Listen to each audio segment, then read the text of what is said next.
Olá pessoal, bom dia, tudo bem com vocês? Começando mais uma aula de História, tá bom? Vamos finalizar, vamos ver o nosso capítulo 9 hoje, tá bom? Como nós temos pouco tempo, a gente vai começar hoje, já vai finalizar hoje. Eu sei que não é o ideal, tá? A gente precisaria um pouco mais de tempo, mas infelizmente nosso tempo está reduzido, então a gente já vai procurar ver aqui o capítulo 9 hoje, tá certo? Apesar de ser algumas páginas, são poucas atividades práticas, né, para responder, então mais textos que, consequentemente, esses textos vocês precisam ler, porque tem questões da prova de história incluídas nesses textos, tá, gente? Então não deixem de ler, não deixem de prestar atenção, tá ok? E a gente vê esse capítulo hoje e na semana de revisão a gente vê um pouco mais sobre ele, tá? Para ficar melhor, certo? Então vamos começar aqui, deixa eu só, o capítulo 9, a invenção da África. Então a gente vai ver algumas coisas sobre a África, algumas influências que a gente tem do continente africano, entre outras coisas, tá? Reconhecendo um continente, tá? Reconhecendo, você vê que perceba que o R e o E está entre aspas, que é para ter certo? Aqui uma ligação entre reconhecendo e conhecendo, tá? Conhecendo é quando você não sabe ainda, reconhecendo é quando você já conhece e está conhecendo um pouco mais, né? Está reconhecendo. Então por isso que ele colocou entre aspas, porque algumas coisas que a gente vai ver teoricamente a gente já sabe. Então vamos redescobrir, né? Vamos reconhecer o continente africano. Tá? A África é o terceiro maior continente do mundo. Vamos conhecê-lo? Vamos. África, divisão política. A primeira página a gente tem aqui a divisão política da África, tá? Ou seja, seus municípios, seus estados. E aí vocês podem notar aí algumas cidades que são mais conhecidas, alguns estados, certo? São mais conhecidos, e outros não, né? E outros a gente não conhece tão bem, tá? Então, e é isso que a gente vai fazer na primeira questão logo de cara, tá? Escreva o nome de 3 países africanos do quais você ouviu falar, ou seja, desses países aqui, ó, tá? Desses países, enfim, estados, países aqui tá dividido em estados, países, cidades, enfim. A gente vai ver, vocês vão colocar o nome aí de países, tá, gente? Na primeira questão, cite o nome de 3 países africanos do quais você já ouviu falar, ou seja, qual é o que você já tinha visto falar desses daqui. Pode ser os que estão no mapa, certo? Você vai escolher 3 que você já ouviu falar. Então você já conhecia, tá? Escreva o nome de 3 países africanos desconhecidos para você, ou seja, 3 países desses daqui do mapa que você ainda não tinha ouvido falar, você não conhecia, tá? Tá vendo hoje. Então você escolhe 3 de cada, certo? Moleza, tá bom? E aí vamos diante. Ó, algo interessante, tá? Nessa página 249, tá bom? Os países Angola, questão de prova, tá, gente? Digo com toda certeza para vocês. Os países Angola, Moçambique, Cabo Verde, Guiné-Bissau, Guiné Equatorial e São Tomé e Príncipe adotam a língua portuguesa, ou seja, a nossa língua. Eles falam nossa língua como idioma oficial do país, tá? Porque, gente, assim como nós, brasileiros, né, nosso país Brasil, eles foram colonizados pelos portugueses. É por isso que lá tem raízes portuguesas também, tá? Raízes portuguesas. E aí eles usam o português, a língua, como língua oficial, esses países. Então, algo que eles têm em comum com a gente, tá? E o restante do texto explica, ó, algumas coisas sobre essa colonização, tá? Vamos nós. Indumentária africana. Indumentária, gente, significa vestuário, tá? Roupas, tá? As roupas que eles usavam, que a gente vai ver aqui, tá? Nessa terceira página. Como vocês estão percebendo aí, é mais texto, tem pouca atividade, ó. Já estamos na terceira página, não tem nada até então para a gente responder, somente para a gente estudar, tá?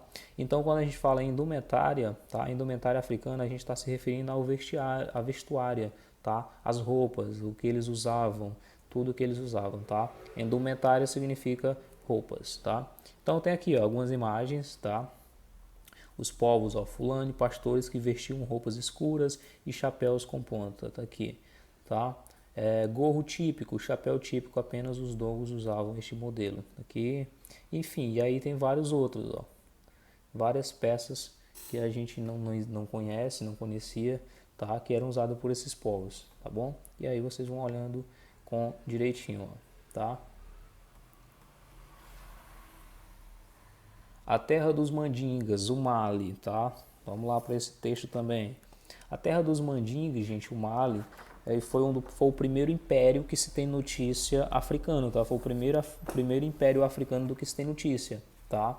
Essa terra que era habitada pelos mandingas e se chamava o Mali, tá? O império o Mali, tá? Então esse foi o primeiro império, caso caia a prova, caso vocês queiram saber qual o primeiro império africano, se chama o Mali, tá? E aí foram povos que, como eu já disse, foi o primeiro império africano e foram povos que viveram, né, que esse império durou bastante tempo, tá? E aí fez alianças como com portugueses também, por exemplo, mas só que esse império foi se desgastando, foi sofrendo ataques, né, de outros impérios e aí ele foi se desgastando, foi ficando fraco, tá? Como fala aqui no texto, ó. O Mali manteve-se estável até o século XV, quando sofreu contínuos ataques externos. Alianças estabelecidas com os portugueses não interromperam o processo de enfraquecimento do império. Ou seja, foi um império que por muito tempo forte, né? Um império, foi o primeiro império africano que se tem notícia, então é um império forte, mas que com o passar do tempo foi enfraquecendo, mesmo com as alianças feitas, não conseguiu se manter o império forte, tá? Até porque os outros impérios que foram surgindo eram bem mais ricos, bem mais disciplinados, como fala aqui no último parágrafo, tá? E aí, vamos para a próxima. Brasil africano, ou seja, gente, esse Brasil africano, ó, grande parte da cultura brasileira teve origem com os africanos, escravizados, forçados a trabalhar no Brasil a partir do século XVI. Mais o que você sabe sobre a influência dos africanos na cultura brasileira? Eu lembro que eu já expliquei para vocês uma vez que a gente tem muita cultura africana. Nós somos um país tão diversificado justamente porque tem muita mistura de povos no início dos tempos. Por exemplo, a gente foi colonizado pelos portugueses, tá? Que pegaram os índios para trabalhar para eles, depois trouxeram os africanos, não é isso? E esses povos esses povos iam se relacionando entre si e aí virou essa mistura de culturas, essa mistura de povos, tá? Por isso que a gente tem muita influência indígena, tem muita influência africana e tem muita influência portuguesa, inclusive a língua, né? Certo. E aí a gente vai descobrir agora algumas coisas, tá? Algumas coisas que a gente tem de influência africana. Conheça os 5 patrimônios culturais imateriais da humanidade no Brasil. Gente, muito importante, tá? Patrimônios culturais imateriais são patrimônios que são manifestações, festas, tá? Imateriais. Materiais são patrimônios, por exemplo, casas históricas, são coisas que têm valor material mesmo, tá? Que tem valor material. Imateriais são festas, culturas, manifestações culturais, tá? Então vamos ouvir aqui algumas, vamos ver algumas. A primeira, a roda de capoeira, ó. E aí vocês vão ler com calma cada uma delas, tá? Eu vou passar aqui rapidinho. A capoeira desenvolveu-se como um rito social e de solidariedade entre os escravos. A estratégia para lidarem com o controle e a violência é hoje uma manifestação cultural que reúne canto, toque de instrumentos, dança, golpe, jogo, brincadeira, enfim, algo que começou como uma distração para controlar, né, a violência entre os escravos, hoje se transformou numa das maiores manifestações culturais brasileiras. Nós temos também o frevo, gente. O frevo, a expressão artística do Carnaval de Recife, tá? Surgiu no final do século XIX, as bandas militares e suas rivalidades. Os escravos libertos, os capoeiristas, a nova classe operária e os novos espaços urbanos definiram a configuração do frevo caracterizado pelo jogo de braços e pernas e dança frenética. Ao contrário da capoeira, gente, o frevo é mais localizado realmente na região do Recife, tá? Ao contrário da capoeira, que tem em vários lugares. A capoeira você pode encontrar no Bahia, Rio de Janeiro, certo? Então eu acho que a capoeira tem mais lugares, na verdade, tá? Mas o frevo também tem em muitos lugares. Samba de roda é uma expressão musical coreográfica, poética e festiva das mais importantes da cultura brasileira. Está presente em toda a Bahia, principalmente no recôncavo em torno da Bahia de Todos os Santos, tá? Então, como o próprio texto diz, o samba de rota é mais algo da Bahia mesmo, mas óbvio tem em outros lugares, mas a influência é mais para a Bahia, tá? O Círio de Nazaré também, gente, é algo. A celebração religiosa de Belém é considerada uma das maiores do mundo, tá? O Círio tem como ponto alto a procissão, da qual participam mais de 2 milhões de pessoas, instituída em 1793, no segundo domingo de outubro. O translado da imagem percorre 5 quilômetros da Catedral da Sé, na Cidade Velha, certo? Então, isso aqui também, gente, acontece no Belém, tá? Interessante que é o segundo domingo de outubro, então é nesse domingo que vem, se eu não estiver enganado, tá? Vai acontecer isso em Belém. Arte Kusuya, tá? Arte Kusuya é a arte de pintura corporal, tá, gente? De você pintar o seu corpo.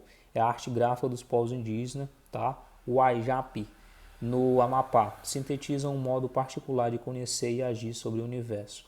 São 48 aldeias onde vivem mais de 1.000 índios. A arte está vinculada à organização social, ao uso da terra e ao conhecimento tradicional. Os indígenas usam composições de padrões Kusuya nas costas, na face, enfim, eles pintam o corpo inteiro, tá, gente? Então são manifestações culturais, tá? Para que vocês, todas essas são bens culturais imateriais, patrimônios culturais imateriais, tá, gente? Ou seja, são manifestações de cultura, manifestações de festa, através de festas, tá? Não tem nada de material.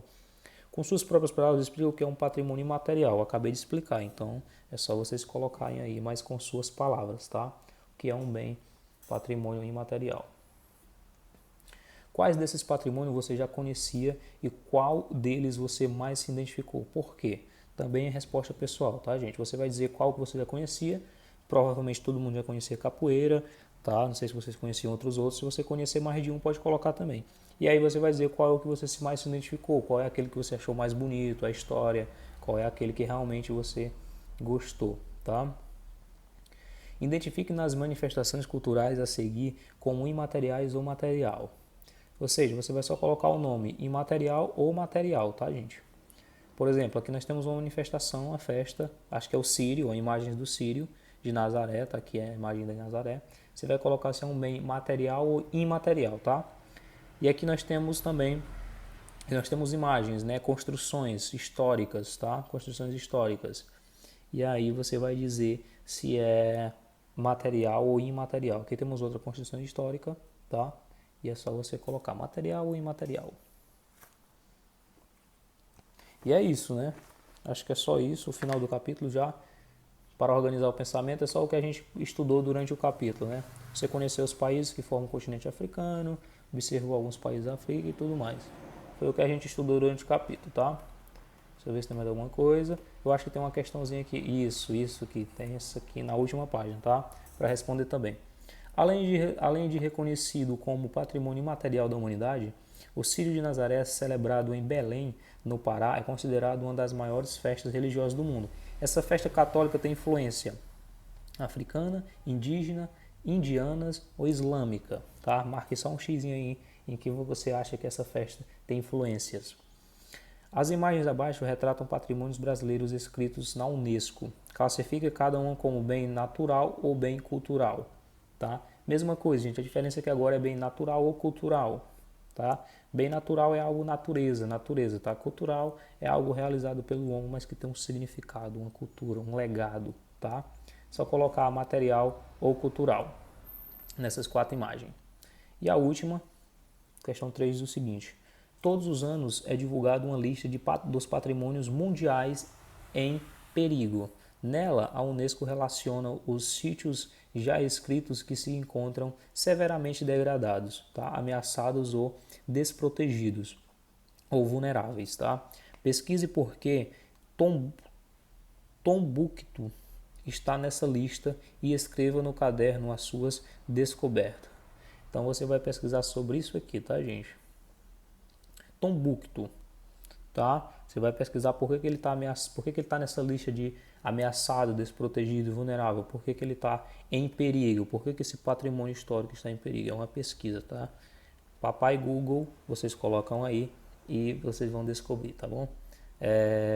E suas descobertas. Coloquem aí sobre esse patrimônio histórico, tá certo? Então é isso, senhoras e senhores. Como eu disse, o ideal seria a gente estudar conteúdo por conteúdo, mas enfim, a gente está com tempo pouco, então é isso, tá? E na aula ao vivo a gente tira mais dúvidas, consequentemente na revisão do capítulo, tá? Para a prova, na revisão para a prova a gente também dá uma aprofundada nesses assuntos, tá bom? Ok? É isso, mãos à obra, tchau, tchau, até o próximo vídeo, até a aula ao vivo.